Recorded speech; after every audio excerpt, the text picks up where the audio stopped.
ನಮಸ್ಕಾರ ಸ್ನೇಹಿತರೆ. ವಿರಾಟ್ ಕೊಹ್ಲಿ ಮಾಲೀಕತ್ವದ one eight commune bar and restaurant ವಿರುದ್ಧ ಎಫ್ಐಆರ್ ದಾಖಲಾಗಿದೆ.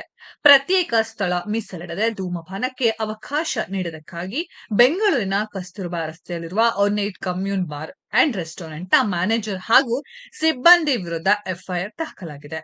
ಮೇ 29ರಂದು ಕಬ್ಬನ್ ಪಾರ್ಕ್ ಪೊಲೀಸರು ಬಾರ್ ಮೇಲೆ ದಾಳಿ ಮಾಡಿ ಸ್ವಯಂ ಪ್ರೇರಿತವಾಗಿ ಎನ್ಸಿಆರ್ ದಾಖಲಿಸಿಕೊಂಡಿದ್ದರು. ಇದೀಗ ನ್ಯಾಯಾಲಯದ ಅನುಮತಿ ಪಡೆದು ಪ್ರಕರಣ ದಾಖಲಿಸಿಕೊಂಡಿದ್ದಾರೆ. ಕ್ರಿಕೆಟಿಗ ವಿರಾಟ್ ಕೊಹ್ಲಿ ಒಡೆತನದ ಒನ್ ಈಟ್ ಕಮ್ಯೂನ್ ರೆಸ್ಟೋರೆಂಟ್ನಲ್ಲಿ ಗ್ರಾಹಕರಿಗೆ ಧೂಮಪಾನಕ್ಕೆ ಪ್ರತ್ಯೇಕ ಸ್ಥಳ ನಿಗದಿ ಮಾಡದೆ ನಿಯಮ ಉಲ್ಲಂಘಿಸಿರುವುದು ಬೆಳಕಿಗೆ ಬಂದಿದೆ. ಈ ನಿಟ್ಟಿನಲ್ಲಿ ರೆಸ್ಟೋರೆಂಟ್ ಮ್ಯಾನೇಜರ್ ಹಾಗೂ ಸಿಬ್ಬಂದಿ ವಿರುದ್ಧ ಕೋಟ್ಪಾ ಕಾಯ್ದೆ ಅನ್ವಯ ಎಫ್ಐಆರ್ ದಾಖಲಿಸಿರುವ ಕಬ್ಬನ್ ಪಾರ್ಕ್ ಠಾಣೆ ಪೊಲೀಸರು ತನಿಖೆ ನಡೆಸುತ್ತಿದ್ದಾರೆ.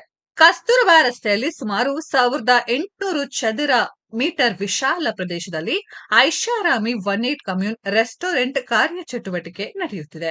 ಮೇ 31ರಂದು ರಾತ್ರಿ ರೆಸ್ಟೋರೆಂಟ್ನಲ್ಲಿ ಗ್ರಾಹಕರಿಗೆ ಎಲ್ಲೆಂದರಲ್ಲಿ ಧೂಮಪಾನ ಮಾಡಲು ಅವಕಾಶ ನೀಡಲಾಗಿತ್ತು. ಈ ಮಾಹಿತಿ ಆಧರಿಸಿ ಅದೇ ದಿನ ರಾತ್ರಿ ಪೊಲೀಸರು ಸ್ಥಳಕ್ಕೆ ತೆರಳಿ ಪರಿಶೀಲಿಸಿದಾಗ ಧೂಮಪಾನಕ್ಕೆ ಪ್ರತ್ಯೇಕ ಸ್ಥಳ ನಿಗದಿ ಮಾಡದಿರುವುದು ಕಂಡುಬಂದಿತ್ತು.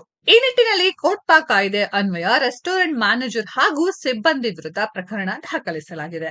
ಮ್ಯಾನೇಜರ್ ಹಾಗೂ ಇತರರಿಗೆ ವಿಚಾರಣಾ ನೋಟಿಸ್ ಜಾರಿ ಮಾಡಲಾಗಿದೆ. ಅಲ್ಲದೆ ಕೋಟ್ಪಾ ಕಾಯ್ದೆ ಉಲ್ಲಂಘನೆ ಸಂಬಂಧ ಬಿಬಿಎಂಪಿ ಹಾಗೂ ಆರೋಗ್ಯ ಇಲಾಖೆಗೂ ಮಾಹಿತಿ ನೀಡಲಾಗಿದೆ ಎಂದು ಹಿರಿಯ ಪೊಲೀಸ್ ಅಧಿಕಾರಿಯೊಬ್ಬರು ತಿಳಿಸಿದ್ದಾರೆ. ಬೆಂಗಳೂರಿನಲ್ಲಿ ಒನ್ ಈಟ್ ಕಮ್ಯೂನ್ ಪಬ್ ಡಿಸೆಂಬರ್ 2023ರಲ್ಲಿ ಪ್ರಾರಂಭವಾಯಿತು. ಇದು ದಿಲ್ಲಿ, ಮುಂಬೈ, ಪುಣೆ ಮತ್ತು ಕೋಲ್ಕತಾದಂತಹ ಇತರ ಪ್ರಮುಖ ನಗರಗಳಲ್ಲಿ ಕಾರ್ಯನಿರ್ವಹಿಸುತ್ತಿದೆ.